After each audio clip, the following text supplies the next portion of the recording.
Aujourd'hui, je vais vous raconter mes vacances de printemps et autant vous dire que je suis pas allé dans le jardin de papy-mamie pour aller chercher des œufs.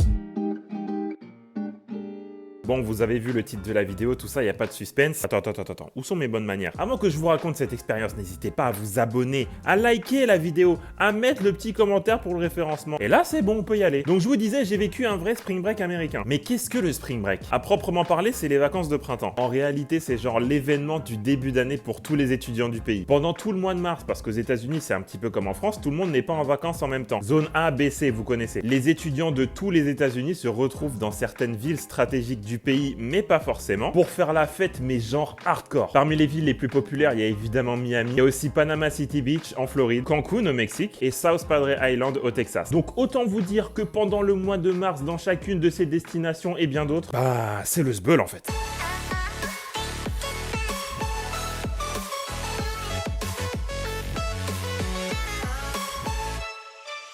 De toute façon, je pense qu'on en a tous beaucoup entendu parler. Pas besoin de se dire que demain vous allez étudier aux États-Unis pour savoir que le spring break ça existe. Mais autant vous dire que quand moi j'étais sur place à New York, je me suis dit, là j'avais ma liste de priorités et tout en haut de ma liste, il y avait, non quand même, en numéro 1 il y avait les matchs NBA et en 2 il y avait le spring break. Je fais donc mon premier semestre de manière très studieuse, comme je vous l'ai expliqué dans une précédente storytime. On arrive gentiment en mars 2017 et là, avec mes potes, on se dit quoi?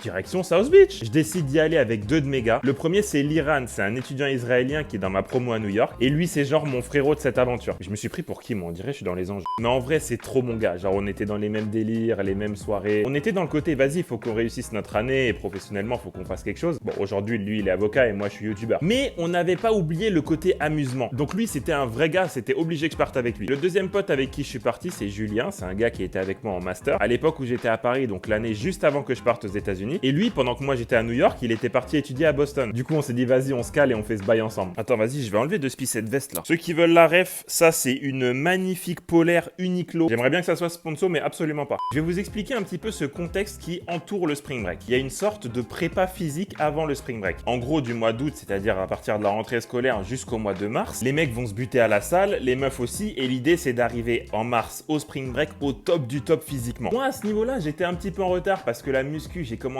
uniquement en octobre-novembre 2016, ce qui fait qu'en gros j'avais 4 mois de muscu avant d'arriver là-bas. J'étais pas en mode machine encore, mais j'avais déjà vachement bien progressé physiquement. Parce qu'il faut savoir que quand vous commencez la muscu, au tout début, on va dire les 6 premiers mois de muscu, vous allez voir d'énormes progrès physiques. Évidemment, vous allez gagner en force, tout ça, vous allez mieux vous sentir dans votre corps, mais surtout, vous allez voir que physiquement, vous prenez du volume. Donc autant vous dire que moi, 4 mois après avoir commencé la muscu, je voyais déjà des super progrès physiques. Donc j'avais un niveau de confiance en moi qui était au max du max. Et faut savoir qu'à cette époque-là, je partais d'extrêmement loin. Avant que je me mette à la muscu, je vous en parlerai dans la vidéo transformation physique qui devrait arriver bientôt. Mais avant de commencer le sport, avant de me reprendre en main, tout ça, j'avais beaucoup de complexes au niveau de mon physique et j'en ai pas mal souffert. Ce qui fait que là, quand je me suis mis au sport, quand j'ai vu mon corps changer, c'était pour moi une bouffée d'air frais et pour la première fois depuis très très longtemps, je me sentais hyper bien dans ma peau. Et forcément, quand c'est comme ça, qu'est-ce que t'as envie de faire? Bah, t'as envie de tester ton potentiel séduction. Et on va pas se mentir, quand tu fais le spring break, tu sais très bien que c'est pas pour jouer au Dr Maboul. Je veux tout simplement essayer de voir dans quelle mesure je peux plaire à des meufs avec mon nouveau corps. Direction l'aéroport pour passer une semaine de folie à South Beach. Mes premières impressions quand j'arrive là-bas, j'étais à Vice City. Il y a une vraie ambiance en mode Thug Life en fait. Et comme je vous l'ai dit, le spring break, il faut être au top du top physiquement.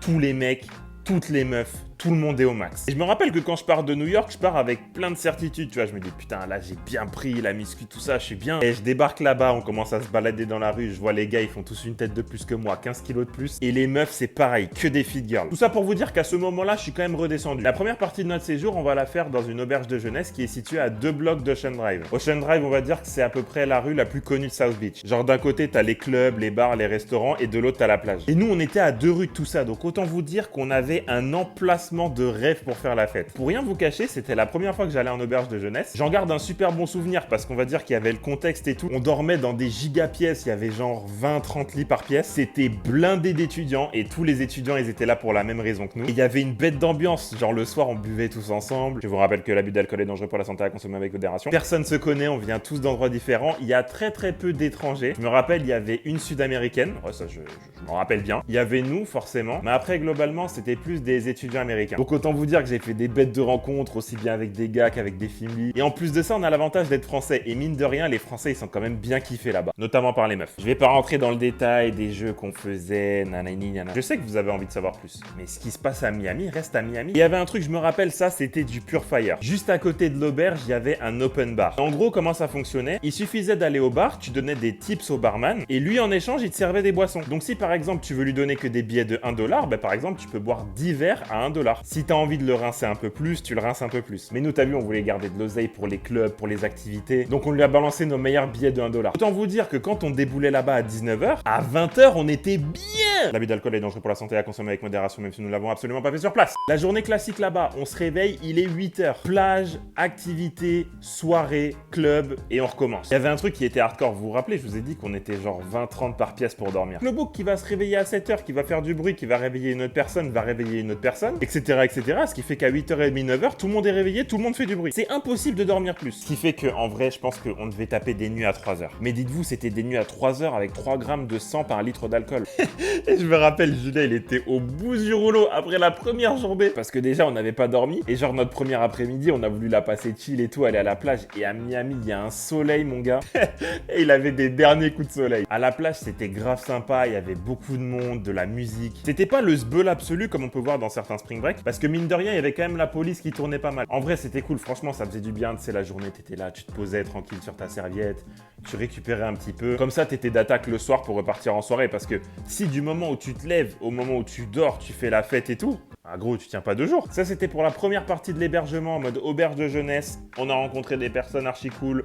On dormait 3 heures par nuit. On avait l'open bar juste en bas. On était bueno. Pour la deuxième partie du séjour, l'Iran, il avait un pote qui lui a prêté un appartement dans une résidence, mon gars, de luxe, mais laisse tomber. La même que Mila Jasmine pour les connaisseurs. Genre la résidence avec un réceptionniste, une piscine avec vue sur la mer, un délire. Donc on va dire que cette deuxième partie du séjour, elle est un petit peu plus chill. En même temps, difficile de faire plus hardcore qu'en auberge. Mais quand je vous dis chill, c'est-à-dire qu'on sort toujours autant. Par contre, on récupère beaucoup plus.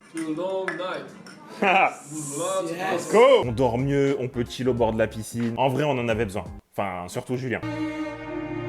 Et d'ailleurs, je me rappelle d'une anecdote dans cet appartement. Tellement sombre, gros. Mais bon, vous connaissez ce qui se passe à Miami. 3000 likes sur la vidéo et je vous raconte. Et vous savez quoi? 3000 likes sur la vidéo et en bonus, j'invite Julien qui va vous raconter avec moi l'anecdote. Parce que Julien, souvent, il est dans les bails sombres. Bref, faut pas oublier que c'est ma première fois à Miami. La première fois que je voyage à Miami. Et même si je suis explosé, fatigué, que je dors pas, il y a pas moyen que je reparte de Miami sans avoir visité. Ce qui fait que je suis allé à Wynwood, qui est le quartier artistique de Miami. Tu peux trouver plein de graphes, plein d'expos. En vrai, c'est hyper beau. Et même si moi, j'y connais rien du tout à l'art, c'est un des endroits qu'il faut visiter quand tu vas à Miami. Je suis bien évidemment allé dans les Everglades. Vous croyez quand même pas que je serais retourné à New York sans avoir vu d'alligator? Et ça, c'était vraiment énorme. Bon, déjà, je pensais pas que c'était aussi loin de South Beach, mais j'ai mis, je sais pas, c'est un peu loin, mais vas-y, j'ai mis peut-être 30-40 minutes à aller là-bas. Je fais ma petite visite, je vois les alligators, je prends ma petite photo souvenir avec un bébé alligator. Mais en fait, j'avais pas réalisé que c'était tellement loin que là-bas, il y aurait plus de réseau. Ce qui fait que je pouvais pas commander de Uber pour rentrer. Et là, je me suis dit, putain, je peux pas contacter mes potes. Bon, en vrai, je pense que j'aurais pu utiliser le téléphone de l'accueil, mais en vrai, dans ma tête, j'étais en mode Koh-Lanta. Et je me suis dit, mais gros, mais comment tu vas rentrer? En plus, le temps passe, tout ça. Moi, j'ai une soirée. Et je me rappelle, il y avait un minivan, un minibus, un truc dans le style. Et c'était des touristes asiatiques qui étaient là, tout ça. Et je me suis dit, bah vas-y, je vais demander au chauffeur et je lui explique. Gros, je suis français,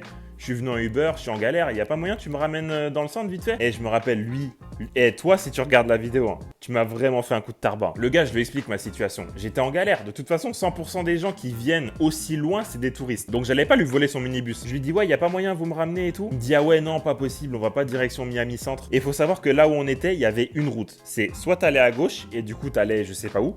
Soit t'allais à droite et t'allais direction Miami Centre. Et il a embarqué tout son groupe de touristes, il allait direction Miami Centre. Et au final, j'ai réussi à m'incruster pareil dans un bus de touristes. J'ai négocié avec le chauffeur, je lui dis ouais, il y a pas moyen pour me ramener tout ça parce que là je suis en galère, il y a pas de réseau, je peux pas commander de Uber. Et il me dit ouais, bah pas de souci.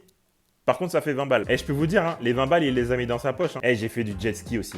Un délire. J'en avais jamais fait, c'était énorme. Il y avait les rencontres, il y avait les boîtes, tout ça. Mais le jet ski, gros, c'était ma première fois. C'était un moment de détente, de plaisir, avec des sensations fortes, sans alcool, ce qui est quand même assez rare pendant un spring break. Et petite anecdote, on était passé devant la maison des Anges à Miami. Encore une fois, ça s'adresse aux fins connaisseurs. Et je me rappelle, ça, j'ai pas pu le faire. Quand j'étais à Wynwood, je voulais aller dans un stand de tir et ils avaient des pétards, mon gars. Je rentre dans l'armurerie, je vois des barrettes calibre 50, je vois des Desert Eagle, je vois des M16. Et puis, j'ai vu le prix. Et autant vous dire que ça, c'était sur la fin du séjour, donc j'avais clairement plus d'oseille pour ça. Bilan de ce spring break, du pur fire. Des super souvenirs, en tout cas concernant les soirées dont je me rappelle, des bêtes de rencontres, un cadre magnifique, mais c'était surtout les vacances les plus épuisantes de ma vie.